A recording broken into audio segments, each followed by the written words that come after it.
Matt Holland, football coach and WION's resident football expert, joins us to set up Liverpool versus Benfica and Manchester City versus Atletico Madrid. Now, Matt, on paper, these two legs are worth over $15 million in just prize money, but this is no more about money and more about sporting aura. Yeah, there's two very, very good games that are obviously coming up that we're going to look at. If you look at the form, of course, Liverpool are absolutely flying domestically. Man City are sitting pretty at the top. Atletico with a little bit of a change in their current situation, of course, and the way that they play. And Benfica are always challenging at the top end of the league. So really, we have two clashes that I think we would all like to hope are going to be real nail-biters.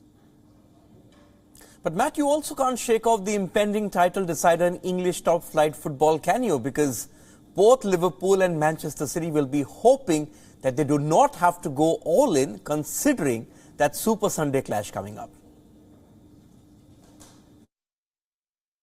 It's a very interesting theory. Of course, at that level with the squads that they have, I listened to something about Jamie Carragher earlier on this week, just saying that he thinks Liverpool's squad is better than Manchester City's now. What they've got coming off the bench, the players that can come in and out.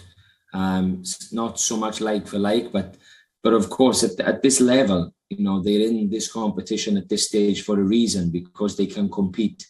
I don't think that either of these teams can pick and choose the games that they need to perform in. This is now the business end of the season, and they have to challenge on all fronts.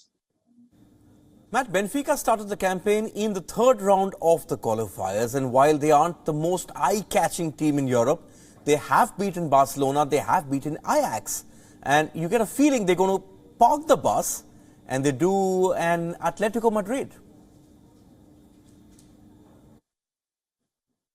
Yeah, they're a historic club, aren't they? They always sort of come out of the group stage and they throw in some games, and at that final hurdle they just don't quite have enough. But of course they are going against teams, although they've beat Barcelona. Let's not forget, Barcelona, they've only recently turned the corner under Xavi. The beginning of the season was very, very challenging for them. And of course, it's not easy to beat any team at that level, especially these big clubs, the top 10 clubs in the world, if you like. But, they will have, of course, they've got top quality within the team. They always produce players to move them on into the stronger leagues. And I'm sure they'll try to give a fitting tribute to who they are as a club and what they represent. It won't be easy to play there also. It's still an away stadium, even though the grass, the pitches are pretty much the same now at all the top level, but it's still daunting to go. The noise will still affect, obviously, players on the opposing teams going in, but you could imagine them trying to be as tight as they can and try and nick something to help them across two legs, of course. Matt, there's a lot of attention on Mohamed Salah, especially after his off day against Watford. But do Liverpool sort of now have the personnel to influence the game off the bench? There's Luis Diaz, there's Diego Jota, and these kind of players can unlock any defense. And is that why, in the eyes of many pundits, Liverpool starts favourite? I think you're absolutely spot on.